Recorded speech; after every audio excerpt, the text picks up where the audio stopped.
Buenas noches. Tenemos el último programa del año, el último programa en vivo. Durante todo el verano habrá una reposición de lo que ha sucedido durante el año, y vaya, se han sucedido cosas en este 2011. Para hoy tendremos con nosotros al gobernador de la provincia, Antonio Bonfatti, quien transcurre sus primeras semanas, sus primeros días al frente de la gobernación. Pero bueno, el agradecimiento de siempre a todos, a la empresa, a Cable Hogar, a los técnicos, a Javier Arrizabalaga, a los camarógrafos, a toda la gente y obviamente a los clientes, sin los cuales este programa no podría salir al aire. La idea es, en este último programa, poder charlar, como les decía, con el gobernador de la provincia, Antonio Bonfatti. Bienvenido, Antonio. Gracias, un gusto. ¿Cómo le va? Buenas noches. Pensaba, cuando venía para el canal, siempre se habla de que los gobernantes tienen un periodo de gracia, se llama luna de miel. Me parece que en el caso suyo, con los calores, la EPE, no lo ha tenido tanto. No, sin embargo, no sé si luna de miel o no, pero estamos en marcha dándole continuidad a un proyecto en la provincia. Tal vez la mancha negra es, en verdad, el tema de la EPE, que nos cuesta dar respuestas al incremento tan masivo del consumo y obviamente el calor, después la tormenta de vientos, las disculpas a la población, pero hay que seguir invirtiendo en la EPE.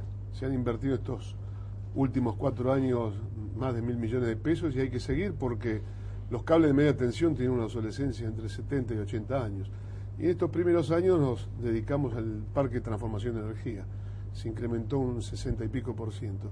Ahora viene la etapa de los cables de media y de baja tensión. ¿Se podrá resolver esta cuestión o dependerá pura y exclusivamente de las temperaturas? No, de inversiones. Pero digo, en el corto plazo. En el corto plazo, así estuviera todo el dinero del mundo, es imposible porque estamos hablando de reemplazar todos los cables, que muchos son subterráneos. Y estos son obras que llevan mucho tiempo. Fíjese lo que ocurrió en Córdoba y Mitre. Se había detectado una falla en el mes de octubre. Habíamos pedido permiso a la municipalidad para hacer el recambio. Y en verdad el planteo con los comerciantes, bueno, viene la fiesta, se va a frenar la venta navideña, ¿por qué no lo hacemos en enero, que están la mitad de los comercios de vacaciones? Y accedimos. Y bueno, mire lo que ocurrió. Entonces digo, estas cosas son muchas impredecibles y otras que son predecibles. ¿Ha sido el único problema serio que le tocó afrontar desde el 10 de diciembre? Digo, en términos de una provincia que parece estar ordenada por lo demás. Bueno, yo le diría un gran malestar para que le toca no estar sin luz, estar con luz. Tampoco lo magnifico como un gran problema serio, porque reitero a todos aquellos que han sufrido pérdidas con el corte de energía van a ser resarcidos por la EPE y reiterar las disculpas, pero hay que seguir invirtiendo. Uno supone que van a ser estos 4 años de negociación plena, porque bueno, todo lo que se sabe, que por primera vez en la historia el Ejecutivo no tiene mayoría en las cámaras. De acuerdo a lo que está sucediendo hasta ahora, ¿se está dando esa práctica consensual? ¿Observa que hay buena predisposición? Bueno, fíjese que como nunca en estas últimas semanas hemos sacado 7 u 8 leyes importantísimas. Y hay compromiso de sacar otras en el corto tiempo. O sea que nosotros estamos muy contentos con la responsabilidad que asume oposición y oficialismo y oposición, depende si en el Ejecutivo o en la legislatura. Claro. Estamos muy contentos porque creo que hay madurez. Y lo decía yo en mi discurso inaugural del día domingo, ojalá que de Santa Fe podamos ser un ejemplo de convivencia democrática para todo el país. Estamos hablando con el gobernador de la provincia, Antonio Bonfatti. El corte y regresamos.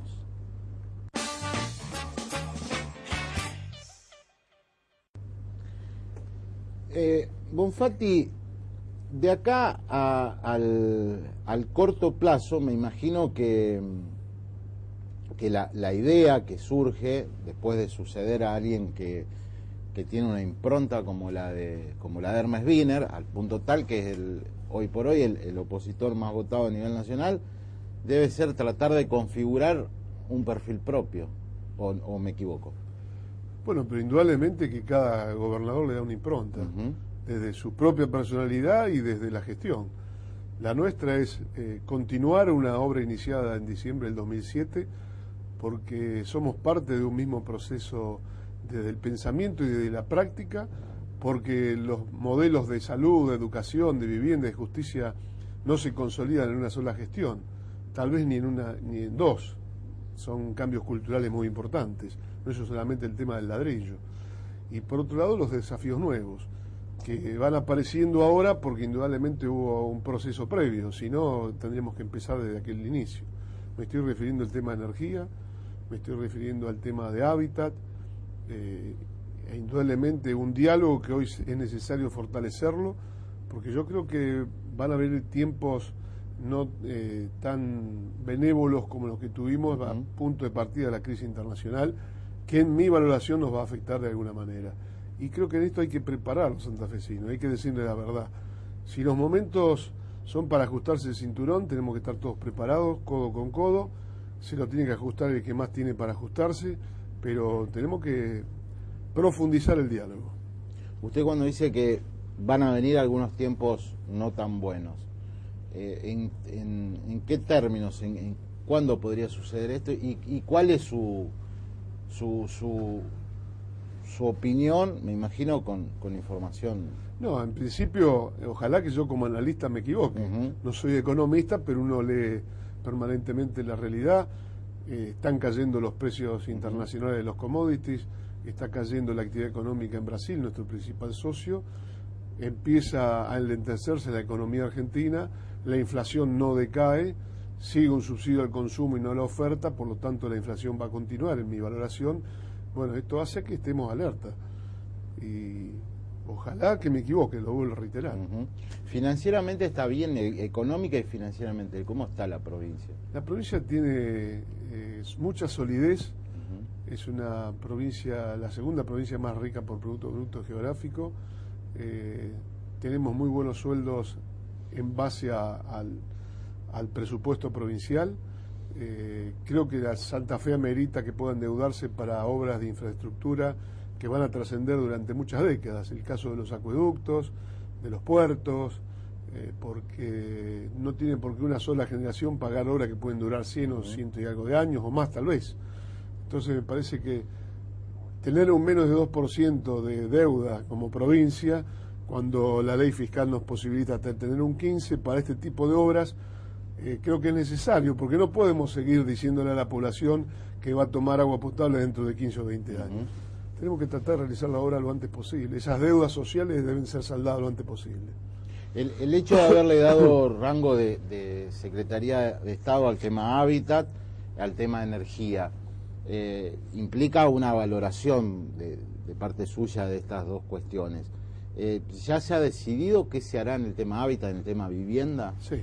El tema de hábitat, nosotros vamos a apostar en primer lugar a garantizar la mayor cantidad de familias con terreno propio. Porque yo creo que el problema no es la casa, el tema es el suelo, la tierra. Si nosotros logramos que cada familia pueda tener un terreno de X metros cuadrados que sea suficiente para el desarrollo normal de la vida en familia, donde el Estado le provea luz y agua, y en donde nosotros podamos realizar con cooperativas desocupados en combinación con el intendente y presidente de comuna los cimientos hasta la capa aisladora. Esto es dejar la base de la casa futura, así como usted dice, bueno, la abeja tiene el hexágono y ahí construye el panal, que se sepa que la casa que va a evolucionar, puede alguien entrar con una pieza y un baño y el día de mañana seguir creciendo. ¿A qué me refiero? Que nosotros estamos garantizando una arquitectura, una funcionalidad, la entrada de luz, de aire adecuados, y que hay posibilidades para todos, porque siempre se piensa en el sector carenciado, pero hay muchos trabajadores y hay muchas familias de sectores medios que no tienen acceso a la vivienda tampoco. Entonces, con esto, bueno, aquel que le sobra un peso a fin de mes y que pueda ahorrar para un ladrillo, aquel que pueda sacar un crédito, aquel que pueda ingresar a una cooperativa, aquel que tenga capacidad de autoconstrucción o que sus familiares lo ayuden, o que sus vecinos sean duchos para manejar una cuchara de albañil. Digo, hay muchas posibilidades, el tema es tener la tierra. Durante toda la campaña electoral, y esto es por oleadas, viene el reclamo del tema seguridad. Fue, creo que en la campaña, el tema que más se tocó. ¿Cómo se prepara usted para afrontar esta cuestión? Bueno, mucho tiene que ver con esto que estábamos planteando, porque aquella familia que vive una promiscuidad absoluta, sin los derechos básicos esenciales, indudablemente que de alguna forma grita. Y esa familia no contiene fundamentalmente a los niños, a los jóvenes, a los adolescentes, que buscan un espacio de contención en otro lugar que no es la familia. Está en la esquina, está en la mala convivencia, está después en el narcotráfico. Entonces hay que crear ciudadanía, y esto es el proceso y el proyecto, y lo otro es una policía cada vez más profesionalizada. Hoy acabamos de asistir al acto de egreso de la tercera promoción, donde tienen 2 años de capacitación, de entrenamiento, seguir profundizando el tema de equipamiento, de comunicaciones y con un extremo control político de la Fuerza de Seguridad. ¿El gobierno maneja la Fuerza de Seguridad? Yo no tengo la menor duda que es así. Y creo que hay que incrementar el control de la agencia, o sea, la secretaría que está encargada del control de las propias fuerzas, con personal civil, capacitado también, y ser implacable cuando se cometa algún tipo de ilícito por parte de la policía, como de cualquier funcionario o de cualquier ser humano. Pero el funcionario o en la policía es doblemente punible por su responsabilidad de persona pública. En la relación con la nación se va a dar una particularidad. Después vamos a hablar en el otro bloque de esta cuestión, pero se la consulto. Usted va a ser uno de los pocos gobernadores, creo que casi el único, junto con Fabiana Ríos, no justicialista. ¿Qué expectativas tiene usted en torno a la relación con Cristina? Bueno, de poder lograr una relación también madura, con el respeto de la investidura presidencial. Lo primero que pienso decirle a la presidenta es ponernos a disposición de la nación, porque somos parte constitutiva de la nación y Santa Fe en eso tiene mucho para poder aportar. Y en segundo lugar, obviamente, poder charlar aquellos temas que nos preocupan, que tienen que ver con el aparato productivo, el tema de los frigoríficos, el tema del trigo, las autovías de la ruta 33, 34 y 11, nuestros puertos, el circunvalar, porque estamos hablando permanentemente de seguir creciendo en cereal y oleaginosa, pero seguimos en ese embudo de camiones que va hacia Puerto San Martín, San Lorenzo y la zona sur, y esto hay que entenderlo desde la nación. Plantear obviamente las deudas que nosotros entendemos que tiene Nación con la provincia, que nos facilitaría mucho poder resolver aquellas cuestiones como el tema de mayores inversiones en la EPE o en cloacas. Me estoy refiriendo a una deuda de 1.200 millones de pesos solamente de la caja de jubilación. Podemos agregar el fondo de AFIP, podemos agregar compatibilidad de créditos y deudas, que somos acreedores. Bueno, el tema que está hoy en la Corte Suprema con respecto a los 15% de tracción de toda la coparticipación por no haber firmado en el 2005 ya el gobernador Obey el nuevo pacto fiscal, o sea que podemos conversar muchas cosas. ¿Le ha surgido un aliado inesperado ayer en el Senado porque Reutemann dijo estas mismas cosas? ¿Qué dice usted? Bueno, tal vez coincidamos en que Santa Fe está hoy en alguna medida, no ha tenido las consideraciones de otras provincias. Basta mirar solamente el tema de vivienda, ¿no?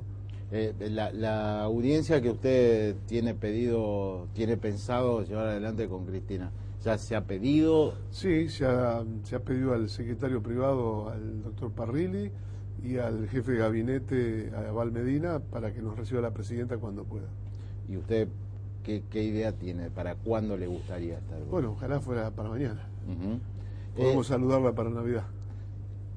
¿Qué ha sucedido respecto a la presidencia de la Cámara? Bueno, ha dicho el socialismo, lo ha dicho el ministro de Gobierno en nuestro programa. El socialismo tiene solamente cuatro legisladores, le corresponde al peronismo. El peronismo eligió a Rubeo presidente del bloque, pero respecto a la integración de las comisiones estalló allí una polémica. ¿Cuál es su posición al respecto? Y yo creo que no hay que entusiasmarse, entre comillas, porque por tener mayoría no se considera la minoría. Y creo que tener 3 integrantes de 11 en la Comisión de Constitucional y Presupuesto no es algo que haya ocurrido siempre en la legislatura. Creo que el oficialismo, por ser parte del Ejecutivo, por tener la responsabilidad del Ejecutivo debería tener una consideración mayor. ¿Esto puede mellar la relación con el justicialismo en el corto tiempo? No, esto amerita seguir conversando y creo que en febrero hay que volver a sentarse cuando el Parlamento nuevamente comience a funcionar a charlar alrededor de estos temas. Dialogamos con el gobernador de la provincia, Antonio Bonfatti, y lo seguimos haciendo tras el corte.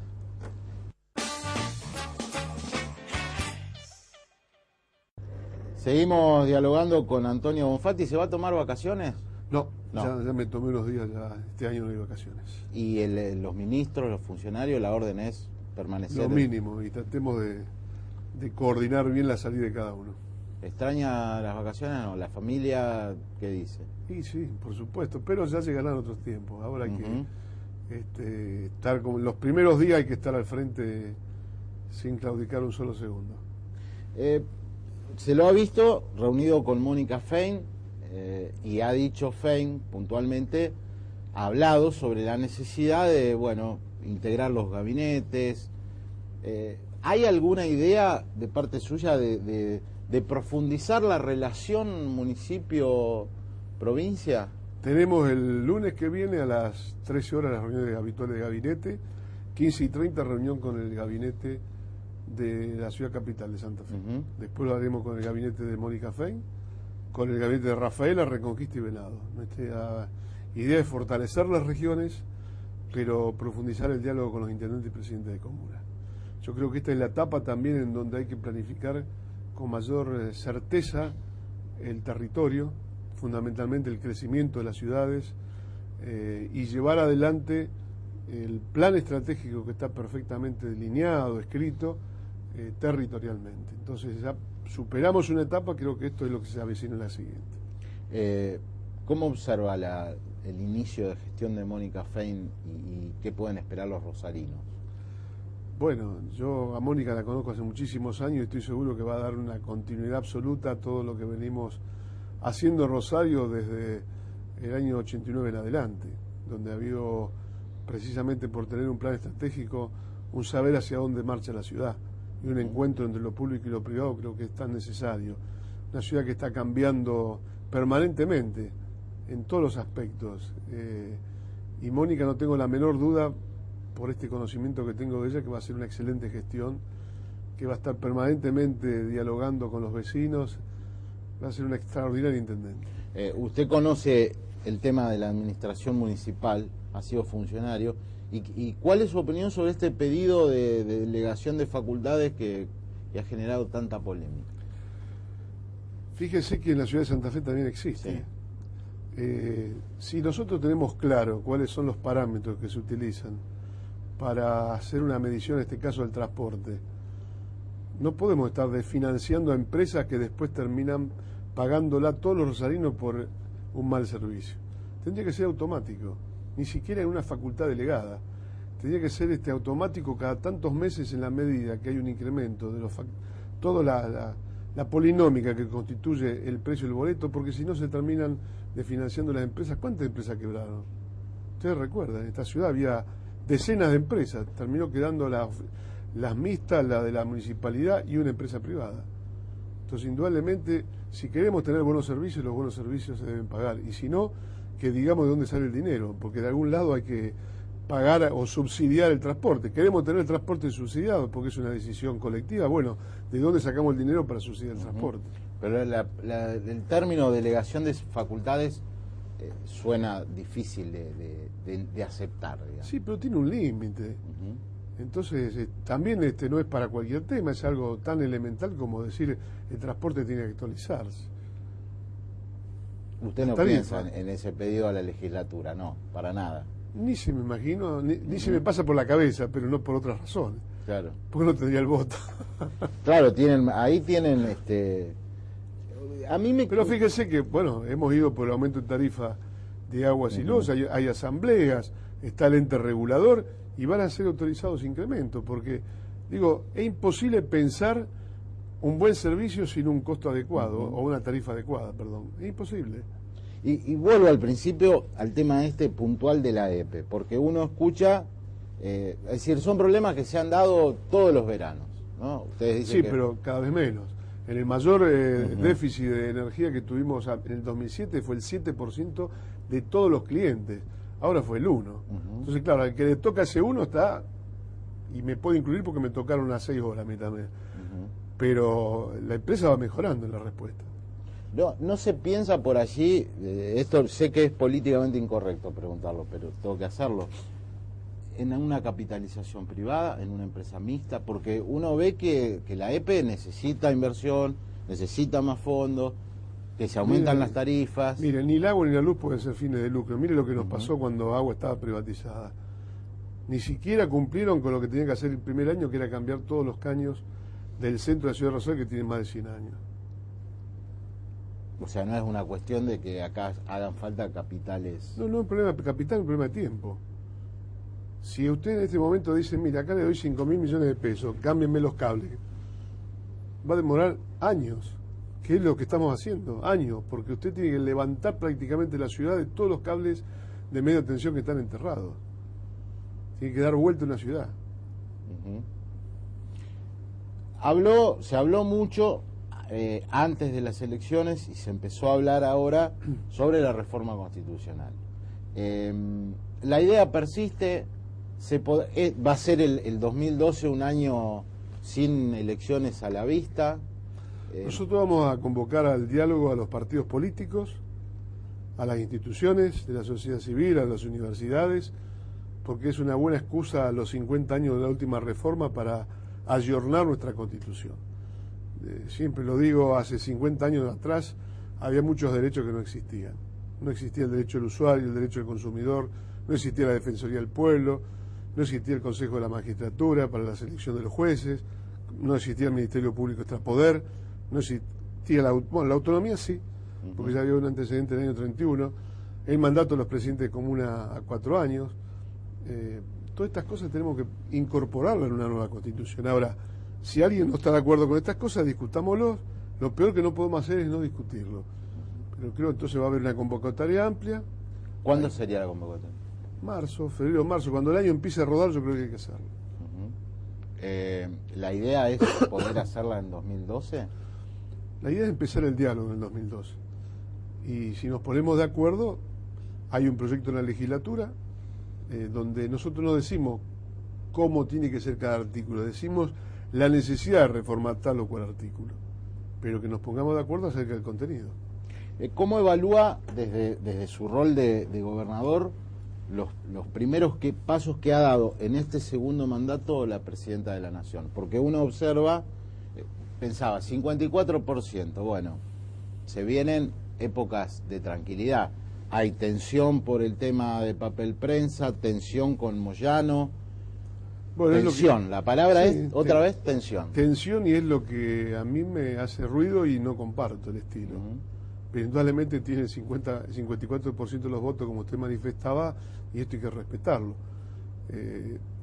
Espero que no sean los preludios de algún tipo de conflicto, que es lo menos deseable para el país. Y ojalá que lo pueda sortear. Y que no se equivoque. ¿Hasta ahora cree que se ha equivocado desde octubre? Bueno, indudablemente no comparto ese tipo de estrategia de la confrontación. Es un estilo en donde creo que con lo que uno está previendo que puede llegar a ocurrir es como que debiéramos todos convocarnos para solucionar los problemas. Pero bueno, ella es la presidenta. Sostiene usted, bueno, la necesidad de reformar la Constitución.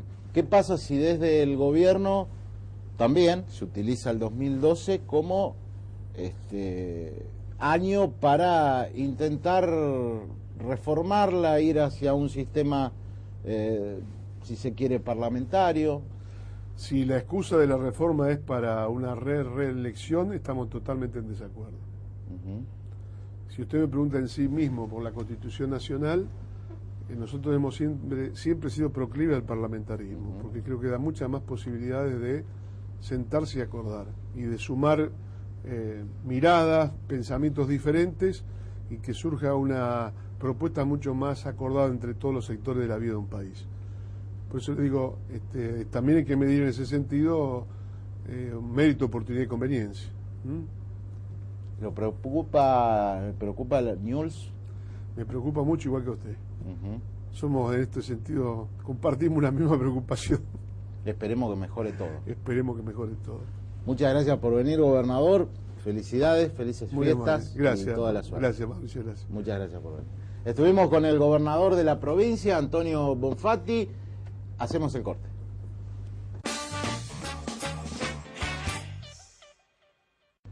Terminamos en este programa el ciclo 2011, se trata del 6º año de En Profundidad al Aire, un programa íntegramente político, el único programa íntegramente político de la televisión rosarina. En este bloque les quiero presentar algunas de los programas, algunos de los bloques que han pasado. Por ejemplo, con la intendenta de la ciudad de Rosario, con Mónica Fein. Nos visitó también el escritor, periodista Miguel Bonazo, hace muy poquito tiempo, y tuvimos la semana pasada un debate que agradezco los comentarios que se han hecho. Por primera vez las juventudes políticas de la ciudad, de la provincia, debatieron en profundidad. En un año, en que yo les recuerdo, tuvimos también el primer debate televisado con candidatos a intendente y a gobernador, con todos, y a diputado provincial. Les presentamos entonces este bloque.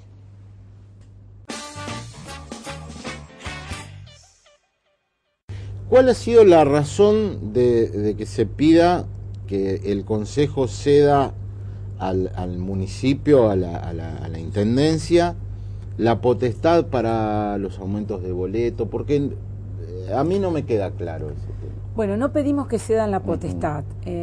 Lo que se planteó es que haya una autorización.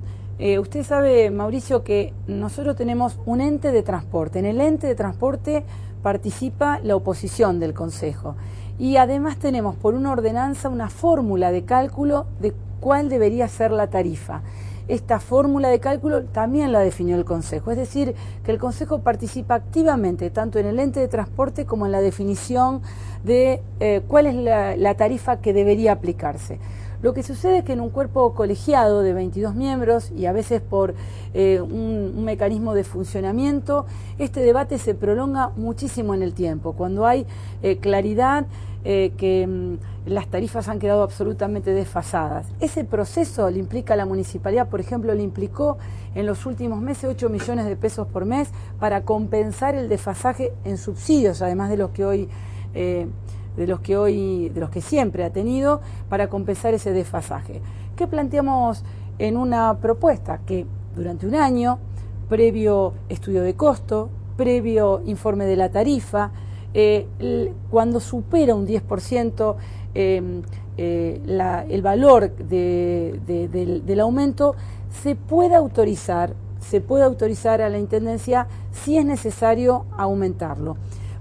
La atribución sigue estando en el Consejo puede ratificarla, rectificarla, modificarla. Es un problema de tiempos y por supuesto que a mí no se me ocurriría hacerlo sin consultar previamente a las fuerzas políticas más importantes del Consejo. Es un problema operativo, lo hace la ciudad de Santa Fe. Mientras nosotros estuvimos un mes discutiendo la tarifa del boleto y llegamos a un acuerdo en 2.30, un sábado, recuerdo bien, el intendente Barleta un sábado anunció una modificación a 2.45 el boleto de la ciudad de Santa Fe. Es decir, hay un proceso mucho más ordenado con previa paso por el Consejo de toda la información necesaria y por supuesto la atribución la sigue teniendo el Consejo, es simplemente una autorización. ¿Y cómo va a quedar este tema a la luz de las últimas discusiones? Bueno, está planteado, yo lo planteé en las elecciones, previo a las elecciones, lo sigo planteando, no es una pulseada con el Consejo, al revés, yo creo, y voy a trabajar fuertemente, Mauricio, en todos los temas con el Consejo. Me parece que hay temas fundamentales en nuestra ciudad para debatir. Yo creo que queda planteado el miércoles, se puede tratar y si no lo traeremos el año próximo. Y si no hay acuerdo, lo seguiremos como hasta ahora discutiendo en el Consejo con todas las fuerzas que componen el Consejo. No es indispensable, hemos gobernado todos estos años sin esa autorización. Creo que le da agilidad a un tema que hoy está en crisis en el país. El tema de los servicios de transporte está en un problema. dependemos de subsidios nacionales que son muy diferentes de los de capital al interior del país. Hay paritarias nacionales que definen los salarios de nuestros choferes, pero las tarifas las debe generar un cuerpo colegiado. Hay una serie de variantes que ponen a un servicio tan importante como el de transporte público en una situación para observar y para cuidar, porque es el eje central de la movilidad de todos los ciudadanos de Rosario. ¿Están bien las finanzas municipales? Digo, porque a partir de pedido aumento de la tasa y de algunas otras cuestiones, muchos dicen, bueno, no, ahí debe haber un problema de recursos. No, están muy bien, las finanzas municipales están muy bien, con obras muy importantes en marcha. Por supuesto que como nos pasa a cada uno en nuestra casa, el Estado también, es una gran casa, la casa de todos, y todos los aumentos tanto de insumos como de salarios, como de servicios, va desfasando algunos de los recursos que ingresan. La tasa, usted sabe que particularmente está relacionada con fundamentalmente el servicio de recolección de residuos. Ha quedado desde el 2008 a hoy absolutamente desfasada, pero es verdad que otros recursos han ido creciendo, sobre todo los de la actividad económica han ido creciendo y le han permitido al municipio abarcar temas muy importantes para la ciudad, de obras, de bacheo, y seguramente en este camino seguiremos. Usted fue, lo dice bien, estuvo con los Kirchner cuando los periodistas no sabíamos ni cómo se escribía el apellido, ¿no? Digo que leyó bien la parte de Tiefenberg, página 12. Cuando Tiefenberg me decía, sí, pero es amigo tuyo, de apellido raro, de Santa Cruz, ¿quién es? ¿Por qué le vamos a dar tanto espacio? Tiefenberg es el director de página 12. Sí, y yo le decía, va a ser presidente de la República. Claro. Pero no porque fuera Nostradamus, sino porque entendía que él era una de las figuras, y él más que ella probablemente, era una de las figuras de la política argentina que había entendido mejor el tipo de reclamos que se habían hecho en la crisis terminal del 2001. Claro, yo lo que pensé que era un buen mandatario de transición, lo mismo que Cristina. Nunca pensé que eran la realización de un modelo alternativo, pero cuando pasé a presidir en el Congreso la Comisión de Recursos Naturales, yo tuve algunas diferencias con ellos antes, que se cuentan en el libro. En el libro se cuenta, pues los divorcios un día explotan, ¿no es cierto? Alguien concurre, los cónyuges ante un abogado, y ahí explotó la cosa, pero a veces se van gestando subterráneamente, ¿no es cierto? Con el tiempo. Así pasó. Yo tuve muchas diferencias con ellos con el tema de la reelección indefinida, por ejemplo, con el tema de emisiones, varias diferencias de este tipo. Pero es cuando yo voy a la Comisión de Recursos Naturales y me tengo que hacer cargo en serio de la Comisión de Recursos Naturales como debe ser, en la que primero choco por la ley de bosques, estoy muy solo en la ley de bosques, y además Cristina se toma 1 año y medio para reglamentarla. Claro. Incluso usted cuenta que el propio Kirchner le daba información para investigar periodísticamente a los Gioja. Kirchner me decía que José Luis Gioja, en ese momento el senador, después gobernador, es un ladri, me decía. Pero después lo quiso llevar de vicepresidente. Esto que el poder los cambió, que la necesidad los cambia, ¿cómo lo Mire, yo creo que si uno no puede tener un aumento patrimonial tan monstruoso, ¿no es cierto?, en 8 años del 900% y ser inocente. Yo no sé si la Barry le pagó a Cristina, cuánto le pagó, dónde le pagó, cómo le pagó, más que cosas menores, que son por supuesto la punta del iceberg. Es decir, pusieron $50.000 para el auspicio, ¿no es cierto?, en el Council of the Americas, en los banquetes, esto se vio con Peter Munk en varias oportunidades, pero lo que sí puedo juzgar es lo que dolosamente le entregaron. Entonces puedo suponer, bueno, de Gioja estoy absolutamente seguro, sin ningún lugar a dudas, de su vínculo con la Barry, porque además César Ambrosio Gioja, el hermano, tiene una empresa llamada Ventanita Santa Gema, Sociedad Anónima, en la que declaró en su página web que orgullosamente declaraban ser proveedores de la Barry.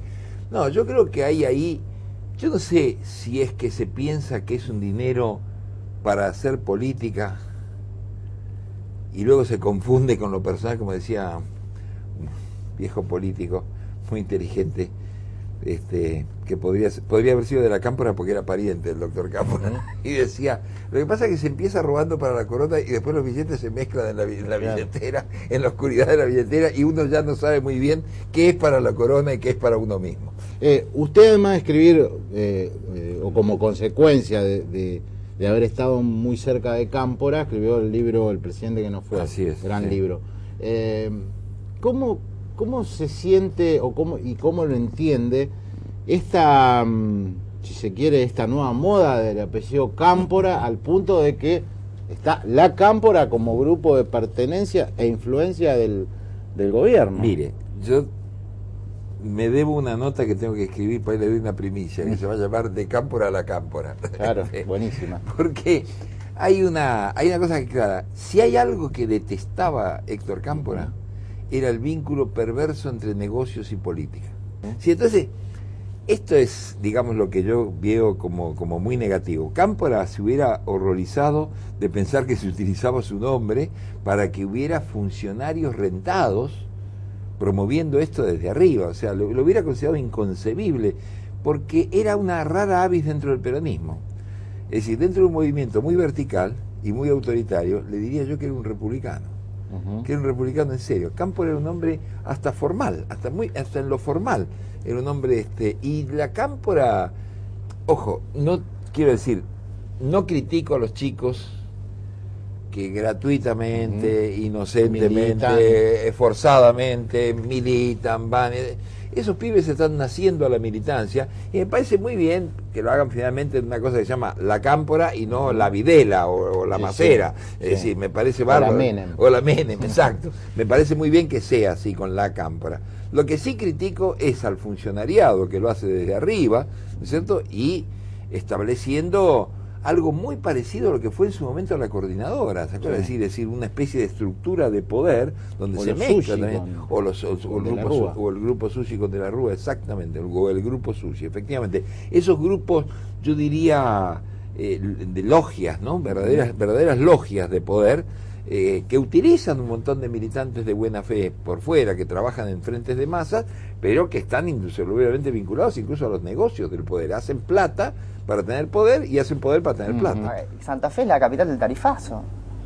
Hoy a la noche hay una sesión en el Consejo Deliberante para ver si Mónica Feine obtiene definitivamente, ya los tiene, pero si se lo quitan o no, los superpoderes, para determinar durante un año el precio del boleto. Digo, acá el 50% del servicio de colectivo lo tiene un empresario. Entonces, por lo tanto, que el precio del colectivo lo va a determinar un empresario junto con Mónica Feine. Ahora, sucede lo siguiente, si no debatimos esa cosa, hablar de representaciones, de comunas, de esto, lo otro, no tiene ningún sentido, porque además creo que los jóvenes que vienen del programa, me parece que lo que les interesa es eso, es decir, si nosotros, como representantes, ¿no es cierto?, de diferentes organizaciones, podemos ir, ¿no es cierto?, apuntalando cuáles son los debates más importantes que atraviesan hoy a la juventud, y si nosotros le vamos a marcar a esa juventud una perspectiva de una transformación general más importante, es decir, no hablar de unos meros resultados, sino eso, me parece eso que... lo comparto, ¿vos sabés? Entonces, lo comparto y digo algo, me parece que si nosotros venimos acá a debatir como juventud, yo no creo que la juventud tenga que hablar solo de juventud, tampoco creo que la juventud haya que darle, como se dice a veces vulgarmente, para que juegue a un costado en la mesa de los niños, como a veces ha quedado relegado el gabinete joven, sino que hay que darle participación dentro de los diferentes ministerios para que también tengan decisión. Ahora, me parece que nosotros que hoy venimos a hablar de juventud, tenemos que tener siempre una visión transformadora.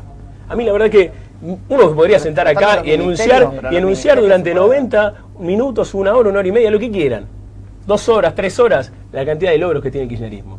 Lo podríamos hacer, y alguien me podría anunciar durante casi el mismo tiempo la cantidad de logros del socialismo en la provincia y alguno un poquito menos en la ciudad. Podríamos ver y podríamos discutir. Ahora me parece que lo que tenemos que estar es siempre un poquitito más allá. A mí me gustaría también decir, hay cosas que nos faltan a nosotros como kirchnerismo. Nosotros nos sentamos y decimos, la verdad, encaramos este año un proceso de inclusión dentro del Frente Santa Fe para Todos de muchísimas organizaciones políticas y sociales. Vos lo decías muy bien, Damián, al principio.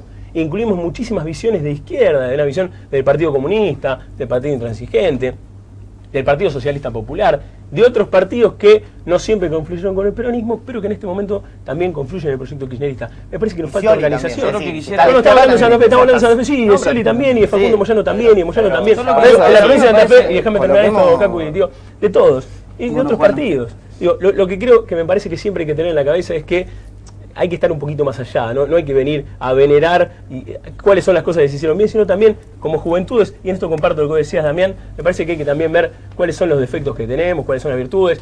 Yo sigo pensando lo mismo, me parece que si la intendenta y un empresario van a determinar cuánto tiene que salir el boleto, me parece que nos estamos quedando ahí y nadie lo critica. De necesidad de urgencia de Cristina, los superpoderes de Mónica Fein. Decime qué diferencia hay para monotear las reservas para pagar la deuda externa. Es decir, me parece que... Mauricio, me parece que hay un común denominador común, ¿no? Digamos, y desde los sectores de derecha, digo, de la cuestión de lo público e inclusive plantear cuestiones de las dos ciudades. A mí la verdad que esto me encanta, ¿no? De poder escucharlo. Yo creo que un gran compromiso que podemos tomar, y tomo lo que plantea Juano, el tema de la reforma constitucional. Yo creo que es una agenda común de la juventud. ¿Eso modifica los dos barrios, la historia de los barrios de la ciudad? Sí, porque puede haber la autonomía municipal. La autonomía municipal puede avanzar por la reforma tributaria. Seguimos hablando de entelequias y cuestiones superadoras y no hablamos de... Vos dijiste en el bloque anterior, vamos con los pies a la tierra, vamos con los pies a la tierra. La tierra es también los barrios Rosario. La reforma constitucional no es venir a los pies a la tierra. El socialismo me parece que no. Después de 20 años de gobierno de la ciudad de Rosario. ¿No les parece la reforma constitucional? Yo recuerdo... Nosotros en eso estamos completamente de acuerdo. Y nuestro bloque de diputados en la provincia estamos de acuerdo y vamos a acompañar y vamos a encarar un proceso para generar una reforma constitucional. Creo que es verdad también, como te lo decía acá Juan, es verdad también que se podría llegar a hacer, se puede hacer por ley también darle la autonomía a la municipalidad, pero creo que si de verdad queremos hacerlo serio, si de verdad queremos hacerlo fundado y darle en serio la participación a la ciudad como se lo merece, creo que tenemos que avanzar en una reforma constitucional. Creo que del bloque de Unión Pro Federal vamos... ¿Qué objetivo sería? Porque si no, hablar de la reforma constitucional en abstracto, sí. Yo digo lo siguiente, veamos cuáles son las consecuencias de ya de reformas constitucionales o de municipalizaciones. Si nosotros vamos a Chile, donde la educación está municipalizada, el municipio que tiene plata tiene una escuela como la gente, una educación pública como la gente, y el municipio que no tiene un peso... Entonces, ¿cuál es el planteo acá? Que Rosario, por tener una mayor recaudación, se transforma en una ciudad de rosa mientras se hunde el resto de la provincia. A mí me sorprendió el planteo. Me sorprendió el planteo de Joaquín porque arrancó su planteo en el bloque anterior diciendo hay que poner los pies sobre la tierra y para él la tierra es Rosario. Y cuando se refiere a la tierra, poner los pies sobre la tierra, habla de la reforma de la Constitución. Yo realmente pensé que incluso te veía empezando a contestar sobre las dos ciudades que hay en Rosario, sobre la desigualdad en el acceso a un montón de bienes y... La solución viene con la Constitución. Yo creo que la ley no transforma la realidad. Hay otras cosas. Bueno, las diferencias hay otro tema, hay otro tema. A partir de ahí veamos. ¿Cuál es el 80%? ¿Cuál es el 80%? Por los fondos que le debe el gobierno nacional que lo hemos acompañado, que lo hemos acompañado y lo hemos ido acompañando. Ahora, hay que empezar a poner dentro de ese 80% del cual podemos compartir, y no del 20% que disentimos, perdóname. Dentro de ese 80% podemos compartir, ese 20% podemos disentir, cada uno ponga el porcentaje que más quiera. Creo que hay que incluir a la gente. Creo que hay que hablar de la gente tiene necesidades. Me parece que esto de decir, bueno, a ver en qué nos ponemos de acuerdo y nos ponemos de acuerdo en una ley o en la reforma de la Constitución de la Carta Magna, sin menospreciar lo que es un gran valor, pero me parece que lo que hay que empezar a ponerse de acuerdo es en otras cosas. La oportunidad maravillosa, que me parece que la función pública a veces nos abstrae de la realidad. No nos podemos poner de acuerdo. Está el maravilloso instrumento que es la democracia, están las elecciones, nos presentamos elecciones y la gente vota. Y en Rosario la gente votó, en Santa Fe la gente votó, y a nivel nacional la gente también votó. Hagámonos cargo de lo que nos toca y en el mientras tanto tenemos legisladores, tenemos que hacernos cargo nosotros de una agenda común si nos da el cuero, ¿no? La gente votó el 138% de aumento del agua, es decir, eso es lo que, porque si no estamos debatiendo en el aire. Yo creo que en realidad...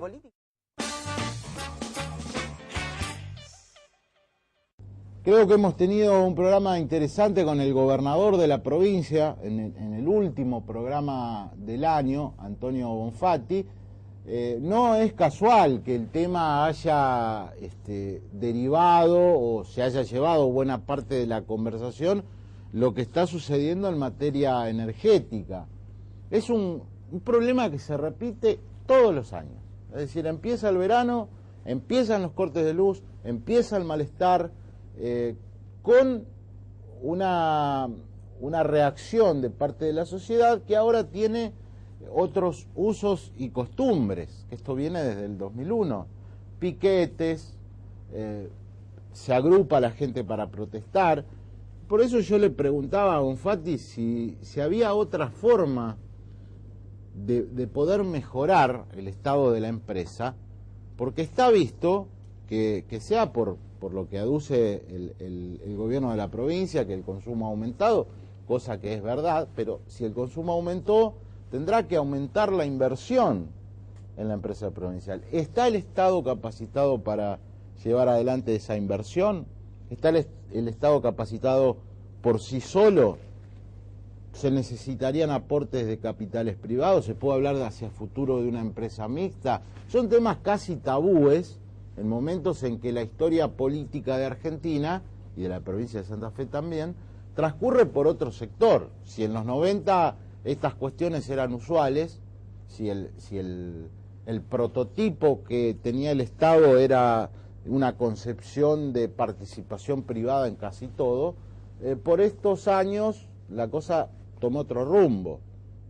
El valor del Estado por sobre lo demás, la concepción progresista, que a veces tiene un término que se equipara a esto que les acabo de señalar, aunque en realidad en su génesis tenga poco que ver. Pero bueno, ha descartado Bonfatti cualquier posibilidad de inversión privada en la empresa provincial de la energía. Fuera de esto, lo que se está viendo es el prolegómeno de lo que será una constante de acá a 4 años en Santa Fe. Es decir, la relación entre el Ejecutivo con una legislatura dominada por el peronismo. ¿El peronismo qué hizo? Bueno, dijo, estas comisiones son para nosotros, estas comisiones quedan para el Frente Progresista. Primer talón en la relación. Vamos a ver cómo subsiste esto. El próximo desafío será, si se quiere, la reforma constitucional. Nos ha dado una primicia Bonfatti, ha dicho que van a empezar los diálogos, que empieza la convocatoria al diálogo con los demás partidos en el 2012 para reformar la Constitución. Y no fue ingenua mi pregunta. ¿Podrá el socialismo aceptar debatir una reforma constitucional también a nivel nacional si es que el kirchnerismo lo plantea? Ahí hay dos lecturas. La primera dice sí, si es para ir hacia un sistema parlamentario, el socialismo siempre ha demostrado vocación por este sistema. Ahora, no para la reelección. Bueno, nadie va a creer, nadie va a pensar que desde el kirchnerismo son tan tontos como para decir vamos a reformar la Constitución para permitir que Cristina siga. Entonces ahí tendrá que tener mucho cuidado la oposición y tendrá que tener mucho cuidado el socialismo. Por lo demás, también han escuchado, hay una visión, si se quiere, no tan optimista del gobernador de la provincia sobre lo que puede pasar en materia económica en los próximos años, y él no inmediato. Y dijo, ojalá no tenga razón, pero me parece que fue una declaración importante. Nos reencontramos con todos ustedes el año próximo. En el 2012 vamos a volver con el productor Lisandro Marona, agradeciendo nuevamente a toda la empresa Cable Hogar que nos ha tratado francamente muy bien. Muchas gracias, felicidades.